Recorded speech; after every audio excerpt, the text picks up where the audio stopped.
When I woke up that morning, the first thing I saw was Jacob tossing a sock at me. "Take your stuff and go," he said flatly. "I've got a girlfriend now. Don't want her getting jealous." His words landed like a slap. I sat there stunned, the sock crumpled beside me. He had a girlfriend.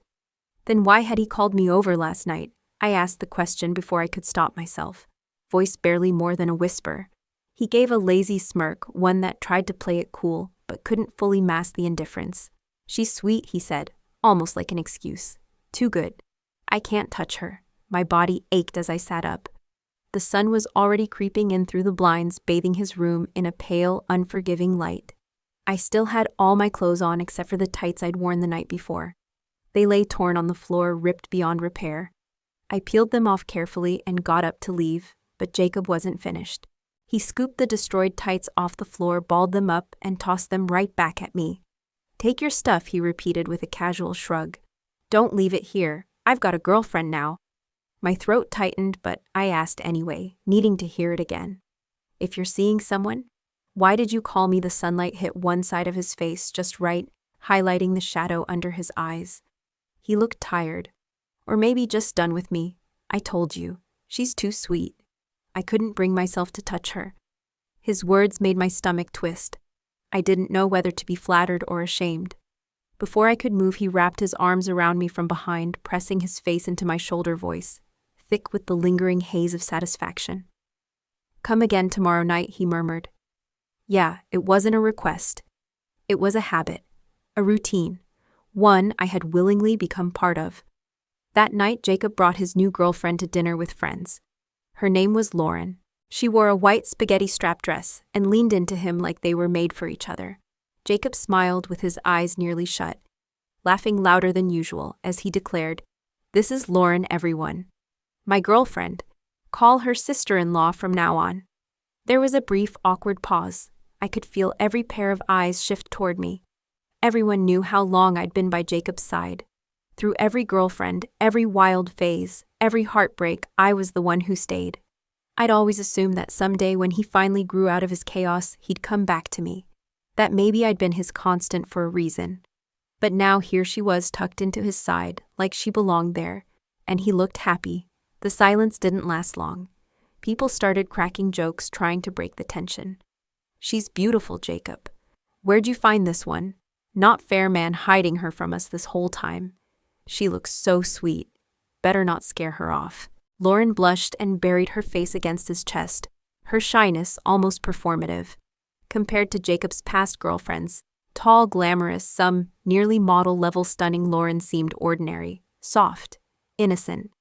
But that innocence gave her something none of the others had, a purity Jacob couldn't bring himself to break. That must have been why. Why he could lie next to me and still chase someone like her. Why he could hold me the night before and now treat me like nothing more than a friend of the past. And the worst part, he looked like he meant it. After a few drinks, Jacob came over and held out a glass. "Maddie," he said, his voice light. "Aren't you going to toast your new sister-in-law?" I smiled weakly and picked up a glass of tea instead. "Sorry, I've got gastritis. No alcohol or spicy food. Doctor's orders." My voice sounded too cheerful, like I was trying too hard to seem unaffected. Jacob didn't let it slide. He snatched the tea from my hand and frowned. "What, too good to drink with us now? Just toast her properly." Lauren tugged on his sleeve gently. "It's okay, Jacob. Maddie's not feeling well. Let her be." He didn't listen. Instead, he poured a full glass of white liquor and pushed it toward me. "She's faking," he said with a smirk. "This one used to drink everyone under the table." My fingers froze around the cup. "I'm not faking," I said quietly. "It's been months since I touched a drink. My stomach's been a mess every night. I haven't slept right in weeks." Jacob stood over me, eyes gleaming with something unreadable. Amusement, maybe. Or contempt. "You're not jealous, are you?" he asked, lips curling into a half grin. The words pierced deeper than they should have. I didn't answer. My stomach twisted again, real pain this time, and I couldn't tell if it was from the alcohol or from everything else that had built up over the years. I held the glass up, barely able to keep my hand from shaking. "To the new couple," I said, voice almost steady. "White liquor it is." I didn't want to hear another word. Not from Jacob, not from anyone. As if I was running away, I tilted my head back, and poured the shot of vodka down my throat. The clear liquid scorched every inch of my esophagus like lava, cutting through flesh and pride, settling like fire in my stomach. The pain, already quietly throbbing all night, suddenly burst into a fierce stabbing ache. I sucked in a breath through clenched teeth and tried to hold it together. Beside me, Lauren barely sipped her drink before choking and coughing uncontrollably. Her face turned red, tears filling her eyes. Jacob rushed to pat her back, his voice mixed with teasing concern as he said, "Didn't I tell you you couldn't handle it? You had to be stubborn. How's that working out now?" She lowered her head like a scolded child, and for a moment I almost pitied her. But not for long. I stood needing to escape the table, the people, the stairs. "I need to use the restroom," I muttered and slipped away before anyone could respond. Once inside, the pain in my stomach curled tighter. I gripped the sink, then collapsed to my knees and retched violently. Nothing came out except shame and a bitter taste that wasn't just from the alcohol. After a few agonizing minutes, I forced myself to swallow a stomach pill I always carried, wiped my mouth, took a few shaky breaths, and stepped back out into the hallway. There he was, Jacob standing against the hallway wall, one hand in his pocket, the other holding a carton of milk. His expression was unreadable under the dim lighting, but his voice was clear and casually laced with curiosity. "So it's real. You actually have stomach issues. I thought you were just making excuses." I instinctively reached for the milk, thinking he had brought it for me. Without hesitation, he pulled his hand back. "Not for you," he said flatly. I froze, completely caught off guard. Then from behind me, Lauren appeared, all soft eyes and fragile smiles. Jacob turned and handed the milk to her. "I told you not to drink. Now your stomach hurts. Here, drink this." She beamed, looped her arm through his and said sweetly, "You're the best. You even went to get me milk." Her voice dripped with affection and her eyes flicked toward me with a smug sort of sparkle she didn't bother hiding. It hit me then. All these years of knowing Jacob, through every fever, every high school heartbreak, every silent breakdown, he'd never once brought me milk. Not even a glass of water. Lauren turned to me suddenly, her tone light and innocent. "Oh, right, Maddie. You have stomach problems too, right? You should take this instead." She offered me the milk, all wide-eyed concern and faux generosity. But I could see right through it. The kindness in her tone didn't match the glint in her eyes. She was challenging me, testing me, watching how I'd react. Jacob snatched the carton back and shoved it into her hands. "You're too busy worrying about other people," he muttered.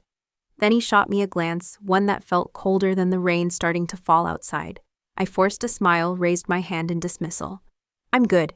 You drink it," I said, then turned and walked away before either of them could say anything else. The medicine I had just taken felt like it vanished into nothing. My stomach still screamed, my heart even louder. The party finally ended. I slipped quietly from the room, hoping to disappear without another scene. But just as I reached the hallway, I heard Lauren's voice again. "Jacob, what's going on between you and Maddie?" After you introduced me, everyone kept staring at her. I froze. My fingers brushed against the wall for balance, not daring to move.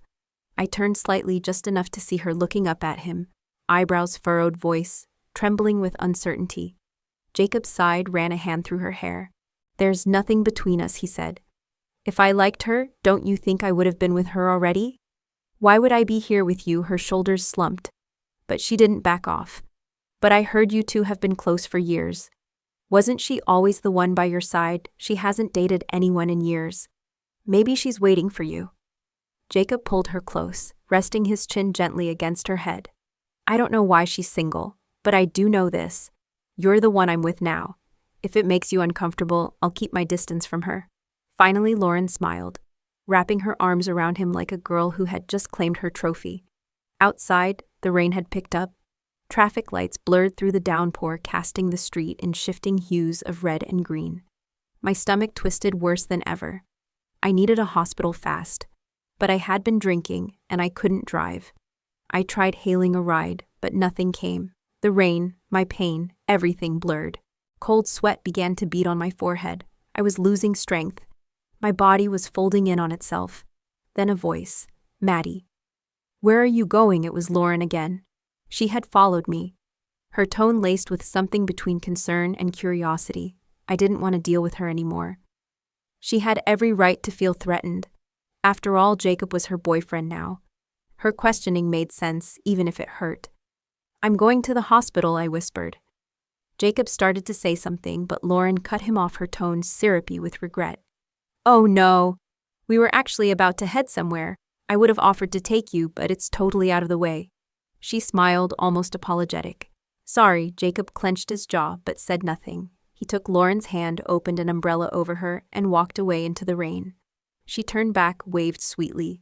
"Feel better, Maddie." And just like that, they were gone. I stood there shivering, trying to make sense of the sharp twist inside me. I couldn't tell what hurt more, my stomach or my chest. Everything felt like it was knotting up, every inch of me crumpling until I couldn't stand anymore. I crouched down, arms wrapped around myself, rain soaking my back, and realized the pain wasn't just physical. I was completely, thoroughly alone. Just when I didn't know what else to do, a shadow stretched across the sidewalk, cutting through the blur of rain and neon light. I looked up slowly, and there he was, Ethan. I hadn't even noticed him behind me, but somehow he was already there, dressed in a long black coat, glasses, catching the shimmer from the street lamp above. His presence was calm, composed, almost unreal, as if he had stepped out of the dark just to find me. "Do you want to go to the hospital?" he asked. His voice was low and steady. "Let me take you." I didn't say a word. I just followed. The doctor told me my stomach wasn't seriously damaged, only severely irritated, probably from stress and too much alcohol.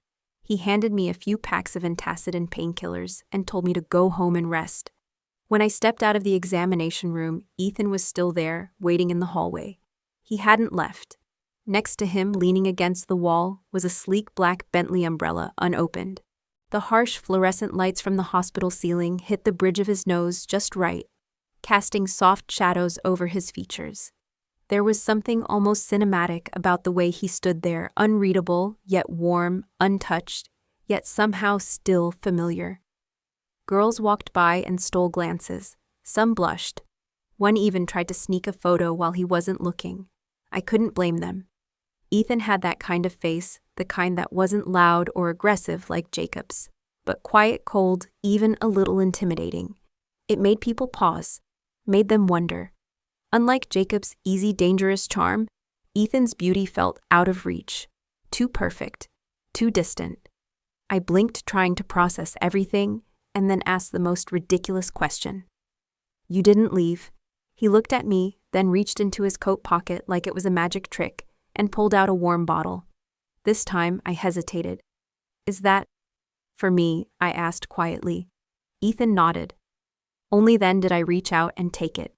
The bottle was warm, the kind of warmth that seeps into your hands, into your chest, and quietly starts to undo the ache inside you. He didn't say anything else.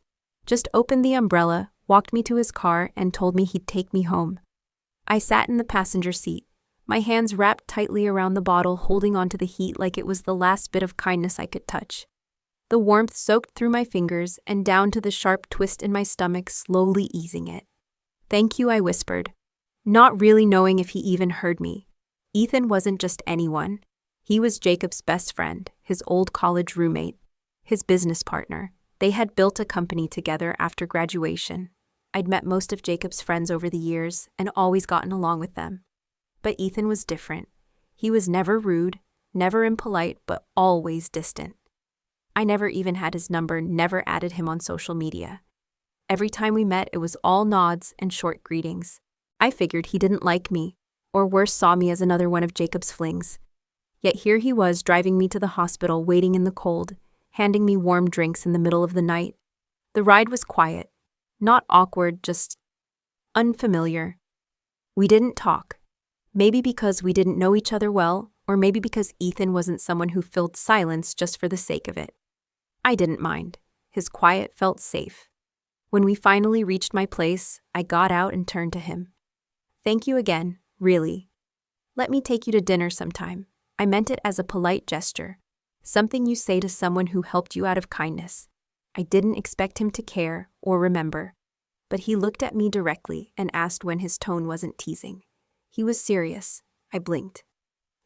Tomorrow," I said, surprised by myself. Ethan nodded. "All right, I'll pick you up." I stared at him for a second too long. Then I turned and made my way up the stairs, still clutching the bottle, still trying to understand what had just happened. All these years, every time I saw him, he barely looked at me. But tonight he had waited. He had said more words to me in one night than he had in 5 years. He had stayed through the cold, through the hospital visit, through everything. A simple dinner seemed like the least I could offer. I had barely settled into bed when my phone buzzed. It was Jacob. I answered, already weary.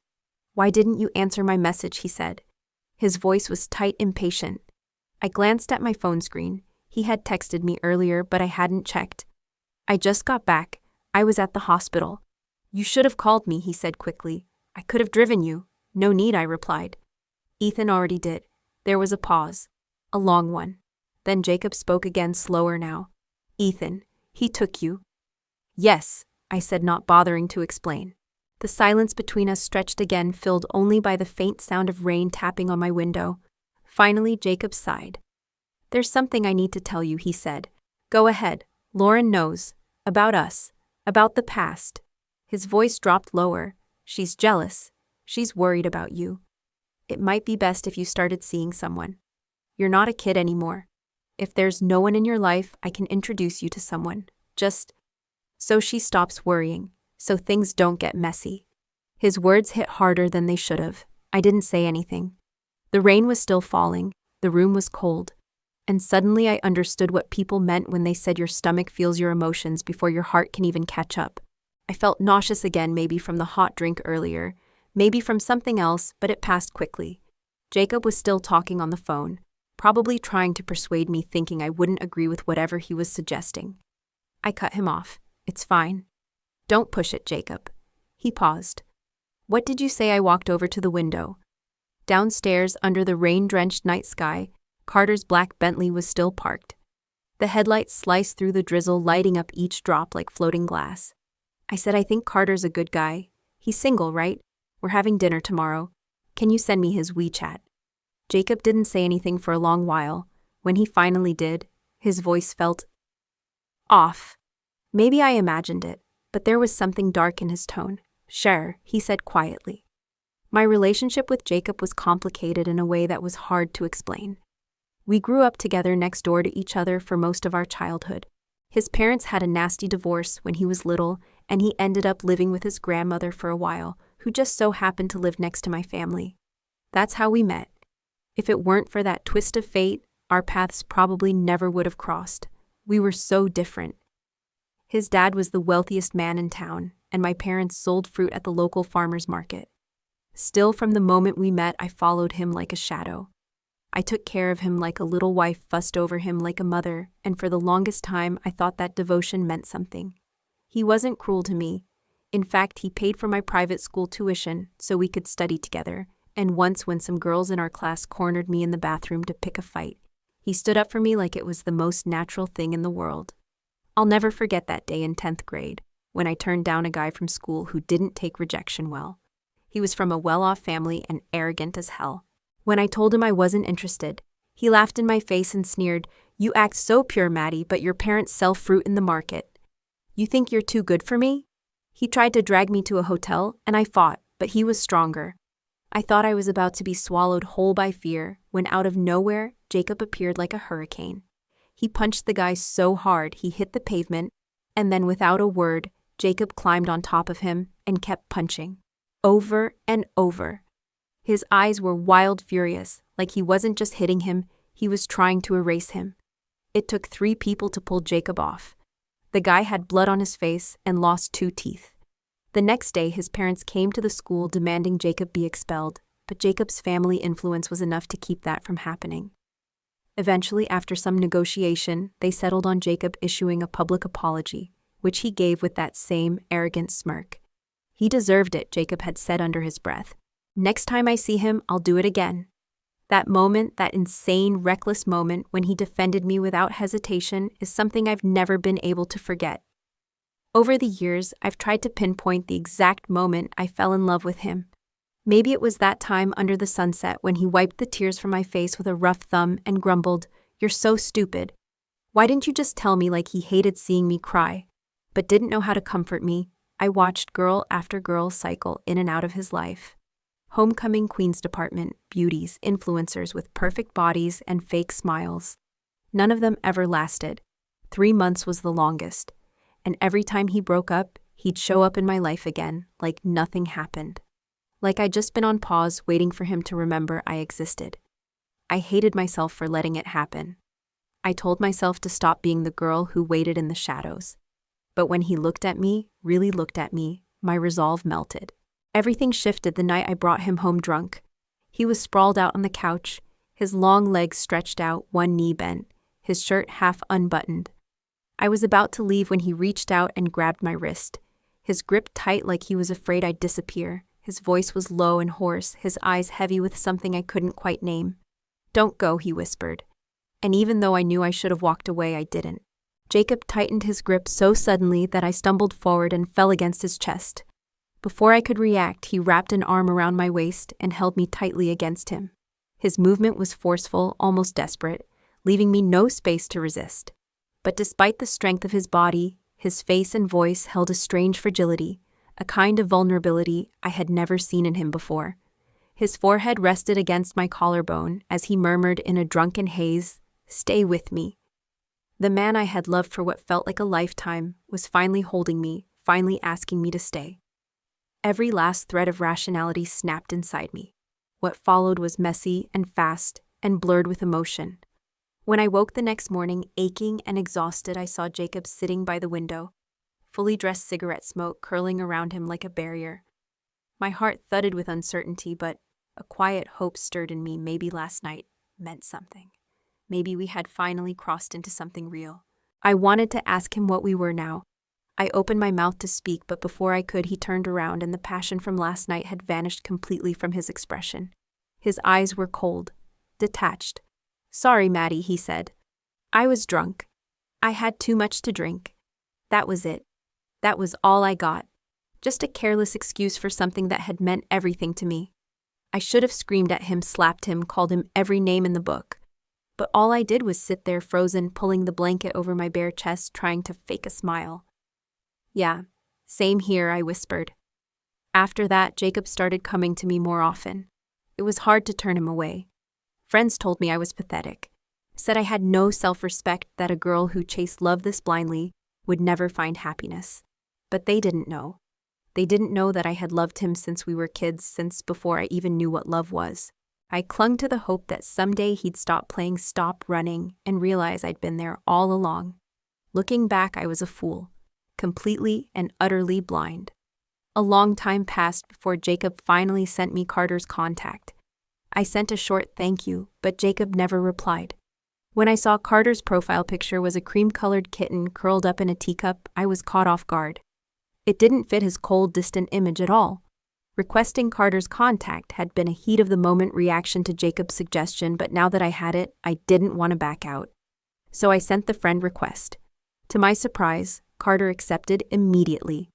A moment later, a notification appeared. He was typing, then a message, 6:00 tomorrow. I'll wait for you downstairs. Just like that. Simple, certain, but that dinner never happened. Jacob called both of us the next day, inviting us on a group escape room night. They just opened a new one on West Street. "Lauren wants to go. Let's all go together." I frowned and instinctively declined. "No thanks. Carter and I already have plans." I didn't want to interfere with Jacob and Lauren.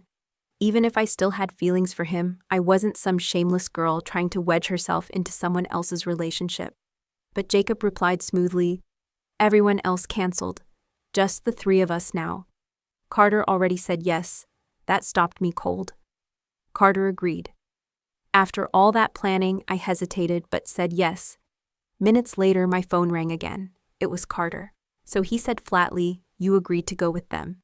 "Didn't you already agree first?" I asked. He paused, then gave a dry, almost amused chuckle. "He's playing both of us, huh?" His voice was bitter but calm. That's when the frustration hit me. I was angry, furious. If Jacob truly wanted distance, why did he keep dragging me into these situations I called him? "What the hell do you want, Jacob?" I asked, my voice tight. "Lauren clearly has a problem with me. Why are you pushing this?" He sounded completely unbothered. "That's exactly why I need you to come." Once she sees you and Carter together, she'll stop worrying about you and me. So that was it. I was just a prop in Jacob's little drama. My stomach turned. I clutched the phone, my whole body suddenly cold. I didn't say another word. Somewhere deep inside, I felt something unravel, like every drop of blood had drained from my chest and settled in my limbs. My hands went numb. My heart went quiet. I understood then. I had always just been a convenience. When Lauren saw me walking in beside Carter, her smile widened like she'd just found the perfect punchline to a private joke. Maddie and Carter? Huh, you two make such a lovely couple, she chirped, her voice sickeningly sweet. I never realized. When did this start? I froze for a second, unsure how to answer, but Carter beat me to it with unnerving ease. It hasn't started yet, he said calmly. I'm still trying to win her over. My eyes darted to him, completely taken aback. That wasn't part of the act. My face flushed with heat. Carter, on the other hand, looked completely at ease, like he'd just said something as casual as a weather report. Lauren giggled with a sparkle in her eyes. Well then, Carter, you better hurry up. Jacob's face darkened beside her. He grabbed her wrist and muttered, "Come on, let's head in." His voice was tight, cold. I'd never been to an escape room before. At 28, the idea didn't excite me. I was just there because Lauren wanted the group thing. The whole time she shrieked and flung herself at Jacob every time a fake ghost popped up, tears practically streaming from the corners of her eyes. Jacob, of course, held her close like she was the most precious thing in the world. "You're such a scaredy cat. You really paid to get spooked," he teased gently. "I just wanted to come," she pouted, then glanced over at me and Carter. Her eyes locked with mine for a beat too long, holding a challenge I knew she thought was hidden. "Sorry, Maddie. I keep freaking out. I must be so annoying," she cooed, snuggling closer to Jacob. "But as long as Jacob doesn't mind." Jacob patted her head with a chuckle. "Of course I don't." And that was it. Their little show. Their carefully orchestrated performance to rub their closeness in my face. Another sharp pain flared in my stomach. The familiar ache I'd come to know too well. I didn't bring any medication, so I clenched my jaw and tried to ride it out. Suddenly, a warm thermos was pressed into my hand. I looked up startled just as Carter pulled a blister pack of pills from his coat pocket and offered them silently. "It's your stomach again, isn't it?" he said softly. "Take the meds." I blinked at him. "Why do you have this?" I whispered. In the low light, his expression was unreadable, but his voice was gentle. "I figured you might forget yours, so I bought extra." I froze. Something about his words made my chest ache. Not in the way Jacob did with his careless stabs, but with a quiet warmth that took me by surprise. I looked at him, really looked, and a thought crossed my mind like lightning. Jacob was like the stomach pain itself, lingering, sharp, relentless, hurting me again and again for loving him too foolishly. But Carter was the medicine, the soothing remedy I didn't know I needed. From across the room, Lauren beamed. "Carter, you're such a gentleman. Maddie, you should say yes to him already." "Guys like that don't come around often enough," Jacob snapped. His voice cut through the air like a whip. Gone was his usual laid-back smirk. He looked tense, annoyed, his brows drawn tight. "Let's just go," he muttered. I blinked. Wasn't he the one who wasted all our time dragging us here? He stormed off without waiting for Lauren, who scrambled after him like a shadow. I followed quietly behind with Carter, unsure how to feel. I wasn't brave, not really. The whole game had me jumpy too, though I tried to hide it. But when we got to the final room, I completely lost it. Just as we were all scanning for clues, the bed flipped, revealing a bloody body underneath. A ghost-like figure screamed and lunged toward us. And then, just when I thought it was over, a corpse with a noose around its neck dropped from the ceiling, its blackened mouth gaping straight at Lauren and me. For a moment, my brain forgot it was all fake. My knees buckled and I started to fall. 2 hands caught me, one from each side, but my instincts clung to the hand on the right. I fell into a chest that smelled faintly of wood and warmth. I looked up and met Carter's eyes. He held my waist with steady hands, concern all over his face. "You okay?" he asked. His voice was low but firm, and the comfort in it was undeniable. For a moment, I couldn't tell if my heart was racing from fear or from him. I remembered something I once read about the suspension bridge effect, how when someone's heart races due to stress, they might confuse that feeling for romantic attraction if another person is nearby. Maybe that's what this was. Or maybe not. My heart was still pounding, and I wasn't even sure why anymore. Was it the jump scare, the chaos? Or the fact that Carter had caught me with such quiet warmth? The lights came back on and the door creaked open. The game was over. Instinctively, I looked to my right and saw Jacob standing stiff as a statue, his hands suspended in midair. Lauren lay sprawled on the floor at his feet, staring up at him with a pale face. His hand. It wasn't reaching for her. It was reaching for me. For a second I wondered why, then it clicked. Maybe he got scared too. Maybe in the panic he'd confused me with Lauren. I forced a small laugh and tried to ease the tension. "You thought I was Lauren, didn't you?" I said. But Jacob didn't say a word. He just stared at me and Carter, his gaze shadowed and unreadable. Carter held it with quiet defiance, unshaken. Jacob said nothing, didn't even look down at Lauren as she slowly got up and walked off to the restroom. Carter went to get the car. And Jacob. Jacob stood there back against the wall, cigarette between his fingers, smoke curling around his face like a veil. I almost walked past him like he wasn't even there. But he spoke, voice low and rough. "You really like Carter, huh?" I stopped, but didn't answer. He reached out, fingers tightening around my wrist like he didn't want me to leave. I turned and met his eyes, then gave him a bitter smile. "Why, you jealous or something, Jacob?" He flinched just barely, and then his expression hardened into something cold, something cruel. "Don't flatter yourself," he said, his tone dripping with disdain. "If you two end up together, that's great. At least you won't be clinging to me anymore." His words should have hurt. Maybe once they would have, but not now, not after everything. I nodded slightly and whispered, "Don't worry, I won't." That night was a disaster. Lauren didn't seem reassured by anything. If anything, she was more fixated on me. The next day I came across one of her posts online. She'd uploaded a photo captioned with a sugary message. "Thank you for the apology gift, babe. I love it so much. I forgive you this time." My finger hovered as I stared at the image. It was a painting. My painting. A piece I had poured weeks into, maybe months. It was inspired by The Dream by Gustave Courbet. A piece Jacob once said he adored when we were still in college. He had a whole art gallery in his home back then, and I knew that piece was his favorite. 3 months ago, for his birthday, I started sketching. I stayed up for nights redrawing every stroke until I got it right. I was never a professional, just an amateur who loved painting, but I gave that one my all. When I finally gave it to him, he had smiled and said he'd hang it in his bedroom. I believed him, and maybe he had for a while. But now it was in Lauren's hands, gift-wrapped and rebranded as a peace offering. And that post, oh, I knew it was meant for me. She wanted me to see it, to know that Jacob had given away something I created, not because the painting mattered to her, but because giving it to her meant stepping over me. That night I realized Jacob had made his choice. Maybe he had made it long ago. He was hers now. Always had been, maybe.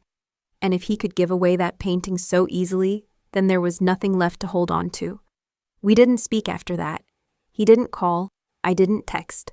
Silence was our new language. Meanwhile, Carter became a more regular presence in my life. He wasn't warm or overly expressive, but he was consistent, steady, which made it all the more strange when for a whole day I didn't hear from him. It gnawed at me until I gave in and messaged him first. "Hey, what are you up to?" A while later he replied with a voice message. His voice was raspy, like he'd been coughing. "I've got a bit of a fever," he said. "Just resting at home." I panicked. Is anyone with you?" I asked. "Anyone taking care of you," he replied. "Nah, the housekeeper's out of town and my parents are vacationing overseas. But I'm fine. Really, I can manage." But then he coughed deep, dry, and persistent, and it shattered my calm. Without thinking, I typed back quickly. "I'm coming over, wait for me." There was a long pause, and then he responded, "Are you sure I don't want to bother you?" After I reassured him I'd come. Carter let out a soft breath and chuckled faintly. "All right then. I'll wait for you." When I arrived at his place, I didn't even have to knock. He opened the door before I could reach for the bell. He wore a gray loungewear, set his dark hair slightly messy falling over his forehead. His face was unusually flushed, his skin even paler than usual, a clear sign of a bad fever. He looked so different from the Carter I knew, the one always dressed in a sharp blazer, the one who moved with polished confidence, and just the right amount of distance. Now standing barefoot and burning with fever, he looked younger, softer, more like a college student than a grown man. The aloofness I always sensed from him had completely vanished. "Did you take anything yet?" I asked. He shook his head silently. I gently guided him back to bed, took the medicine out of my bag, and helped him sit up. After he drank the water, he didn't give the cup back. He just sat there, head lowered, staring blankly at it like he was trying to remember what to do next. The fever must have been getting to him. Even his ears had turned red. For a moment, I just stood there watching him. It was strange, but there was something undeniably sweet about seeing this composed man in such a dazed state. It made me smile unexpectedly. The sun had begun to set by then, casting warm streaks of light through the curtains, bathing the entire room in faded gold. It felt like we were frozen in a painting, a still moment of peace. Usually we had so much to talk about, but now, in the quiet of just the two of us, words seemed to slip away. I felt a little awkward and stood up. "I'll make you some porridge," I said. "Just rest for a bit." As I stepped out, something soft brushed against my ankle. I looked down to see a cream-colored cat weaving through my feet. It was the same one I'd seen in Carter's profile photo. So this was Munin. I bent down and stroked his soft fur, laughing when he rubbed his little head into my palm. He didn't shy away at all. I was just about to scoop him up when my phone suddenly rang. "Jacob," his voice came through annoyed. "Maddie, where are you? Do you know what day it is?" I blinked. "March 12th. Oh, his birthday, of course. Jacob never celebrated it though. Not since the tragedy. When he was 12, his mother had discovered that his father had been cheating. Their seemingly perfect marriage unraveled in public, becoming the talk of the city. The humiliation had broken her. She fell into depression, and on Jacob's 12th birthday, she jumped from the rooftop of his father's company building. Died on the spot. Ever since then, he never had birthday cakes, never threw parties. Just quiet dinners. And every year, I was the only one with him. He'd told me once I don't want to be alone that day. Being alone makes it worse. So I stayed by his side every March 12th. No candles, no gifts, just company. That was how it had always been. Until this year, I had assumed things would be different now. He had Lauren, she was his girlfriend, someone special. I figured she would take my place, she should. He deserved someone new by his side, someone not haunted by the past. I looked down at Munin, still lying belly up at my feet, completely relaxed. "Shouldn't you be with Lauren?" I murmured, more to myself than anyone else. "It's your birthday. We always spent it together." Then I chuckled quietly. "But maybe it's better this way. I already gave you a gift this year, right? And you handed it off to Lauren just to win her over."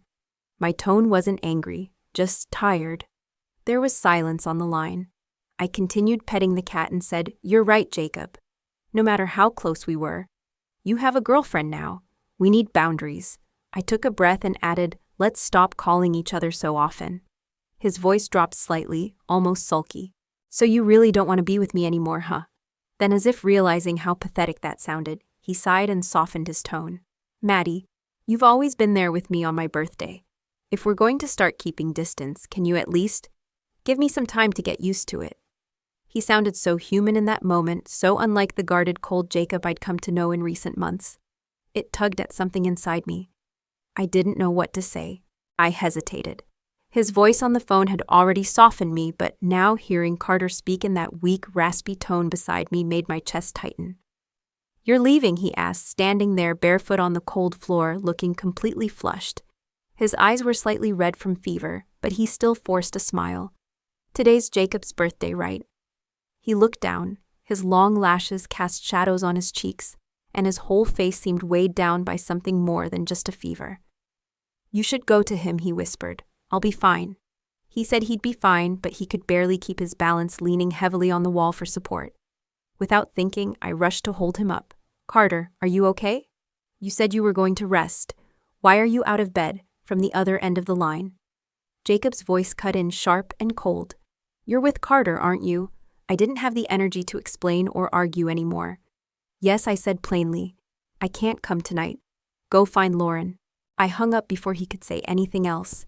Carter leaned into me, his voice faint. "You're really not going to him? I heard you used to be with him every year on his birthday." His words made me snap, maybe out of guilt, maybe because he looked so damn pitiful. Cut it out. You're burning up, barely able to stand and still trying to act like it's nothing. I'm not stupid, Carter. Don't fake it. He bit his lip and didn't say a word, but a barely there smile crept onto his face. I helped him lie back down, planning to leave quietly, but as I turned to go, he grabbed my wrist. I froze. He lay there on the bed, the soft glow of the bedside lamp casting shadows across his face. I couldn't fully read his expression, but his voice was low and steady. Stop loving Jacob, he said. He doesn't treat you the way you deserve. Maddie, love me instead. The room fell into silence. The only sound left was the pounding of our hearts, and I couldn't even tell whose heartbeat was whose. I opened my mouth hesitant. Since when, I asked. When did you start feeling this way? Carter didn't try to hide it. He was too honest for that. And I was too tired to play dumb. We were both adults. This wasn't some high school crush. He looked away, cheeks reddening in a way I'd never seen before. A long time ago, he said. Back when you always followed Jacob around, taking care of him like he was the center of your universe. I thought you were naive. But I started to feel jealous. I kept wondering why you never looked at me the way you looked at him. And I thought, maybe if you ever did, things would be different. He let out a breath. I used to think you two were meant to be. I didn't want to get in the way. But now that he has someone else, maybe it's my turn. Maybe I can finally try. His words stirred something in me, something I hadn't wanted to acknowledge. The truth was, in the last few weeks, I had stopped thinking about Jacob so much. Carter had been there, gentle, present, thoughtful. Like my old stomach condition that he never forgot to remind me about. He was always there with a solution. Always trying to make things better, easier, warmer. Just as I was about to speak, he pulled me toward him. I lost my balance and fell into his arms. His body was warm, hot actually from the fever, and his hand pressed gently against my back. I tried to push myself up with a palm on his chest, but he held me still tighter this time. When I looked into his eyes, I felt something different. His glasses were off, and there was nothing between us anymore. His gaze was focused and tense, no longer hidden, no longer hesitant. The way he pulled me in was firm, but tender, like he'd been waiting a long time. The scent of clean cotton and soap clung to his shirt. My heart raced, my arms trembling slightly at the unfamiliar closeness. I didn't know if it was the heat of his skin or something else. Then his lips touched mine. I had expected coldness, but instead there was only heat. At first he was careful and sure. But then something shifted. He became more certain, more demanding, as if he was trying to tell me everything he hadn't said over the years in one breath. His lips parted mine gently at first, then more deeply. I felt like he was taking the air right out of my lungs. Everything else in my mind went blank, like all the questions, all the history had disappeared into the space between us. I didn't know how long we stayed like that, seconds or minutes. All I knew was when I started to feel dizzy, I pulled away, gasping softly for air. Carter was breathing heavily too, looking up at me with eyes that weren't pleading but hopeful. And I wasn't sure what I was feeling anymore. I tore myself away from Carter's arms and rushed out of the room, my heart pounding so hard it echoed in my ears. Behind me, I heard his low, almost amused chuckle. Wild girl. I pressed my lips together, they were definitely swollen, and clutched my chest, where my heart felt like it had forgotten how to beat normally. It took a full minute before I could even breathe right again. I pulled out my phone to check the time, only to freeze at what I saw: 17 missed calls, all from Jacob. And as if that wasn't enough, his texts started flooding in. Maddie, are you really with Carter? You're just gonna leave me alone tonight. He's not a good guy. Don't let him fool you. Pick up.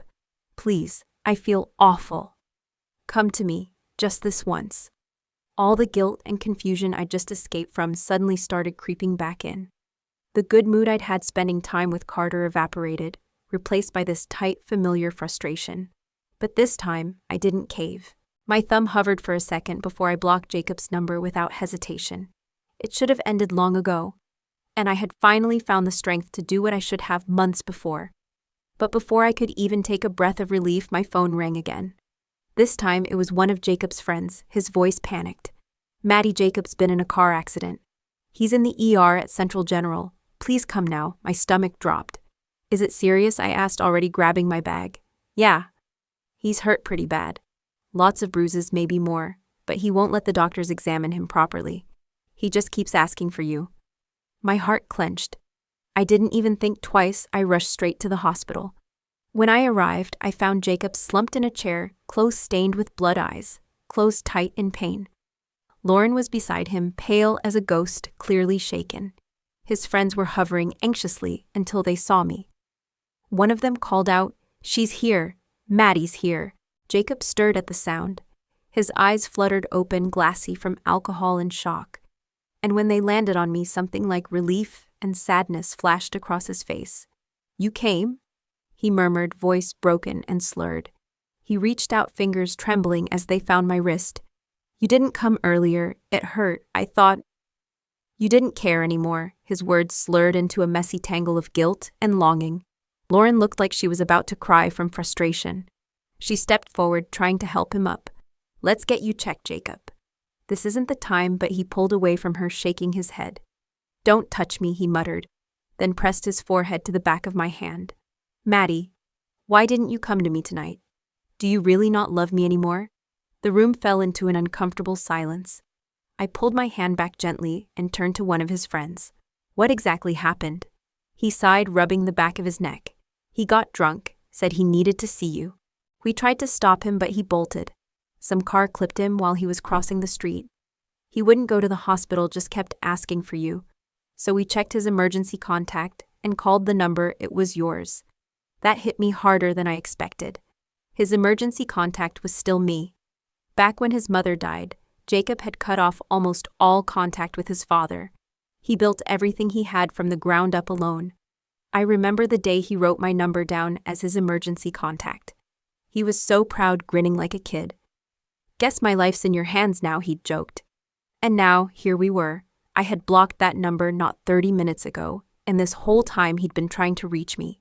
Without thinking about Lauren standing there or anyone else, I bent down and took his hand.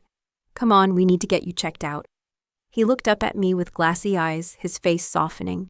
"Maddie," he whispered, "you once flew halfway across the world just to spend my birthday with me. You promised you'd always be there for me." What happened? My breath caught. I remembered that night. During college, I had flown back from a physics competition in New York just to be with him on his birthday. It had been a brutal red-eye flight, time zones, all out of whack. But I did it because it mattered to him. Because I mattered to him back then. We didn't even do anything extravagant, just a quiet dinner, some conversation. But it had meant everything to him. He hated celebrating his birthday ever since his mom passed. Said it reminded him too much of what he lost. And every year I stayed by his side so he wouldn't have to face it alone. But this year, I hadn't even remembered.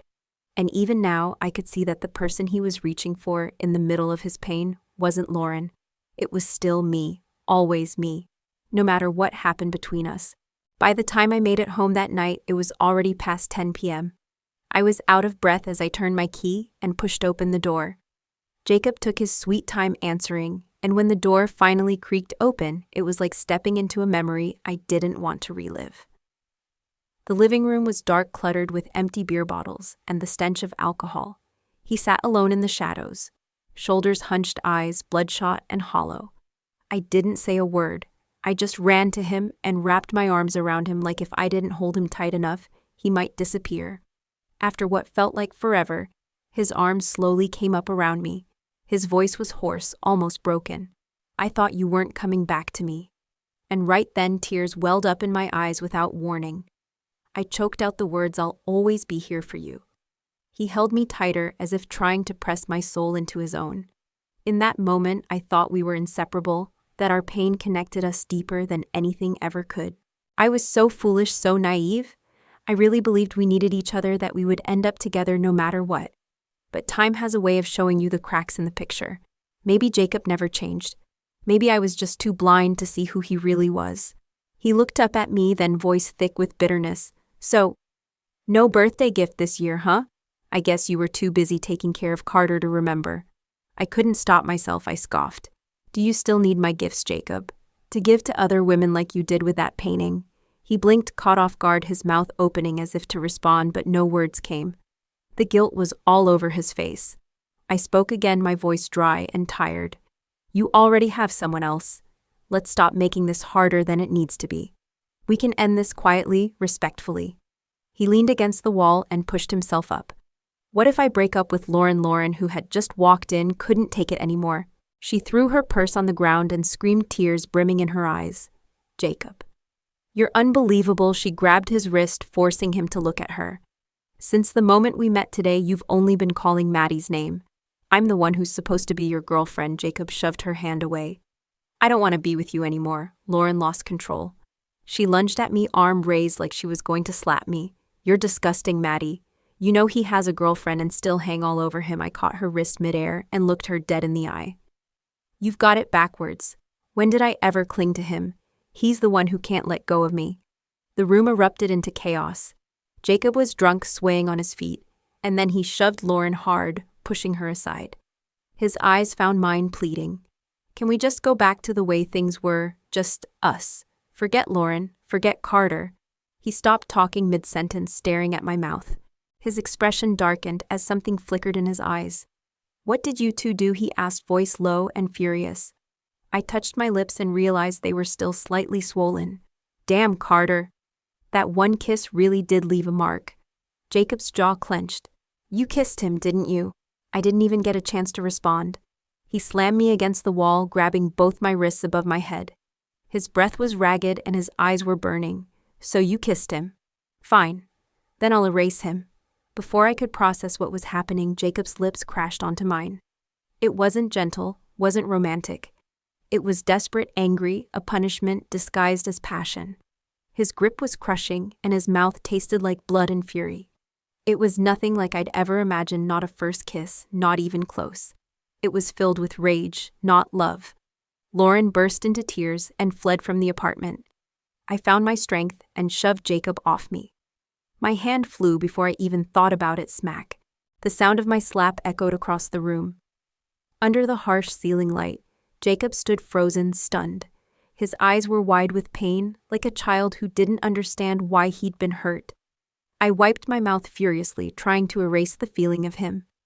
You make me sick, I spat. He stumbled back, wounded. What? He whispered. I said, you disgust me. My voice was ice cold. Everyone in the room fell into awkward silence. I knew people were staring, but I didn't care anymore. I had loved Jacob, but I never, not once, tried to break up what he had with Lauren. He made his choice. I respected that. I kept my distance. Even when he reached out again, I didn't want to cause any more pain. But tonight, he crossed the line. Jacob only asked Carter and me to join the escape room game to make Lauren feel secure. And I agreed, even though I knew better. He was never truly over me. First he was into Lauren, sure, but then he started noticing I wasn't orbiting around him anymore. That's when he came crawling back. Maybe it was just pride, maybe he missed the attention, but whatever it was, I was done being the fallback girl. My love for him, if you could even call it that now, wasn't that pathetic. I grabbed his shirt collar and yanked him toward me. He was so tall I had to stretch just to look him in the eye. My voice trembled, but my grip didn't. You want to go get checked or not? Die right here, I don't care anymore. And with that, I turned to leave. He didn't chase after me. But just as I reached the door, he spoke in that low, broken voice. Maddie, do you really like Carter? I turned around slowly. The red imprint from my slap was now burning brightly on his pale cheek. It was impossible to ignore. But what hit harder was the look in his eyes, bloodshot, vulnerable like a wounded animal that had no place left to run. I'd never seen Jacob like that. It made something twist inside me. I curled my lip into a half smile. Yeah, I said, I do. Happy now. I thought that was the end of it. I thought maybe finally it was over. But then Lauren showed up at the cafe, sitting across from me with that perfectly polite silence that only meant something ugly was coming. She sat there for a long time before speaking. Jacob broke up with me. I said nothing. What could I possibly say? She raised her head, eyes sharp like blades. Maddie, tell me the truth. What exactly is your relationship with Jacob? Did you two sleep together? I didn't answer. I didn't know how. We were... What, friends, lovers, mistakes? Whatever we were, I didn't want it anymore. I don't think we're even friends at this point, I finally said. She scowled. Then stay away from him. Since I started dating Jacob, you've been lurking around him. Why are you always there? I sipped my coffee. Ever since I found out you two were together, I stopped contacting him. Isn't that enough? I didn't even want to go to that escape room. You should know Jacob asked me to. He told me you were insecure about our relationship. That's the only reason I went. Lauren clenched her jaw. If it weren't for you, he wouldn't have left me. You already have Carter. Why are you still stringing Jacob along? You're disgusting. She wasn't done. Her voice shook with rage. He used to be good to me. He said I was the only one. But ever since you came back, he's different. I stared at her. Then why don't you say that to him instead of throwing it at me? Is it because you know he'd explode? So you came to guilt me instead. That shut her up. I stood. Let me say it one last time. I never got between you and Jacob. He's the one who made a choice, and I'm not going to be with him. I turned to leave, but she grabbed her coffee cup, ready to hurl it at me. Her whole body screamed betrayal. Don't lie to me, you just can't stand that he chose me. You want to take him back, don't you? I grabbed her wrist mid-swing and slammed the cup back onto the table. She wasn't strong enough to fight me, just desperate. She broke. Tears poured down her face as she covered her mouth, sobbing. I really love him, she cried. Please, I'm begging you. Don't take him away from me. You already have Carter. Why can't you leave Jacob for me? I handed her a tissue without a word and walked out. That night, as I stepped into my building, I saw Jacob waiting by the entrance. Bandage still wrapped around his head, but otherwise looking fine. When he saw me, he gave me that sheepish grin I'd seen 1,000 times before. You're home. Before I could say anything, he pulled out a frame my painting. The one he gave to Lauren. I got it back, he said. I know I screwed up. I was hoping. Maybe you could forgive me. Jacob was always good at this. He knew how to say the right thing at the right time to play vulnerable, just enough to hook me in. He always knew how to work me, how to find that one thread in my heart and tug it. We'd fought before, and every time he'd win me back. But this time I felt nothing but tired. Jacob stood there, desperation in his eyes, holding out the soaked painting like it meant redemption. I know Lauren already talked to you, he said, voice trembling, but I've ended things with her. I've been thinking a lot these past few days. I didn't love her, Maddie. I never did. It was just new, different. I didn't know what I was doing, but it's not real. You're the one I care about. He tried to take my hand. Please, don't be with Carter, that guy. He looks clean-cut, but he's not who you think he is. He's manipulative, dangerous. He's not good for you. I laughed loud and bitter.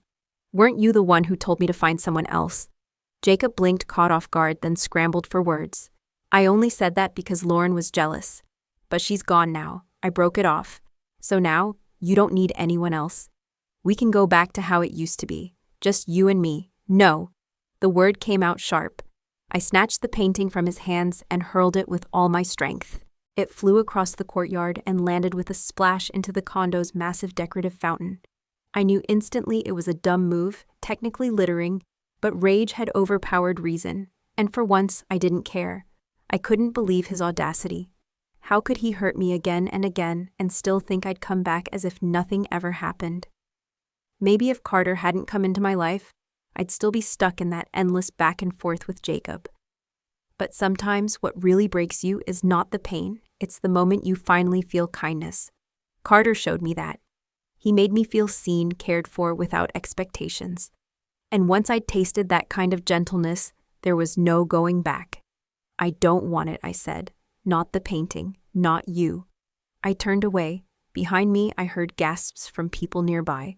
I looked back just in time to see Jacob without hesitation jump into the cold, deep fountain. He swam hard, chasing after that stupid ruined painting, like it meant something. The blood from the cut on his head started seeping into the water, but he didn't stop. By the time he emerged dripping wet and shivering, he held the frame up to me like a peace offering. Maddie, he said, shaking voice raw. I'm sorry, I'm really sorry, please. Please forgive me, I can't live without you. I looked at the painting. It was already starting to warp, the colors bleeding into each other, edges curling. I knew soon it would crack, fade, mold over, and disintegrate, just like us. Jacob looked nothing like the proud, confident man I used to know. He was broken, humiliated, desperate. It reminded me of who I used to be, begging, clinging, crawling back after every fall. And in that moment, all I felt was pity. Not love, just pity. I forgive you, I said gently. But I don't love you anymore. Spring ended at the close of May, and with it so did my past. I turned in my resignation at work. For years I'd lived like a moon caught in Jacob's orbit, unable to break free. But now I was finally letting go. At 28, I was done with the chains of old love. I wanted to rediscover myself away from everything. I sent Jacob one last message. Told him I'd blocked his number. Told him to update his emergency contact. I packed up every gift he'd ever given me, donated what I could, toss the rest. Things I once clung to like lifelines now meant nothing. I boarded a cruise ship bound for the Caribbean, surrounded by strangers who knew nothing about me. And for the first time in a long time, I felt light. As I wandered the deck one evening, salty breeze brushing my skin, my phone buzzed. A message from an unknown number. Maddie. It's been a while. I've been thinking a lot. Mostly about when I started loving you. I thought maybe I'd loved you for years without knowing, but now I realize it wasn't back then. It was after you left. That's when I knew. The days you weren't around, I couldn't stop thinking about you. I thought I was in love with Lauren. I told myself I was. But now I see it clearly. It was always you. It's always been you. Lauren was the kind of woman Jacob had never been with before. Sweet, gentle, the kind of softness that looked perfect on the outside. He had felt safe around her, content even, and for a while, he thought maybe that was enough. But the more time he spent with her, the more he found himself lost in memories of me. He couldn't stop replaying the way I laughed when I was nervous, or the way my eyes lit up when I talked about the things I loved. He remembered every frown, every sigh, every moment we'd spent in silence or in joy. And somewhere in those memories, he said he fell in love with me. Maybe he always had, he just never noticed. Maybe he'd been too sure that I would always be there, too sure of my loyalty. So he allowed himself to chase after the thrill of something new, thinking I'd be waiting right where he left me. He admitted he was a terrible person. He said I deserved better than someone like him, that I must be doing better without him, that maybe I was even happy now. He didn't expect me to forgive him. He only wanted me to know that after all the times I waited for him, now it was his turn to wait for me. He said he would wait forever if that's what it took. And I thought I would feel something, pain, nostalgia, maybe even guilt. But all I felt was peace. No anger, no heartbreak, just quiet. I deleted the message with the same calm I would use to delete a reminder I no longer needed. Jacob wasn't part of my life anymore. That chapter had closed. The sun was dipping low over the ocean, casting golden sparks across the water. The sky was painted in soft pinks and purples, the kind of evening that felt like a postcard from another world. I stood at the bow of the ship, cocktail in hand, letting the wind lift my hair and cool my skin. Just then my phone buzzed again. I rolled my eyes, expecting another message from Jacob. I almost deleted it without reading, but the number was unfamiliar. The message was short, 2 words, "Come back." My heart stopped. I turned slowly, instinctively, my breath catching. And there he was, Carter, standing against the horizon, where the ocean met the last golden shimmer of daylight, his figure glowing like something pulled from a dream. He smiled, calm and warm and real. "How did you find me?" I asked, voice shaking. He stepped forward, the wind gently tousling his dark hair. "Because I missed you," he said. And just like that, the sadness faded, the weight lifted. I smiled back. "I missed you too.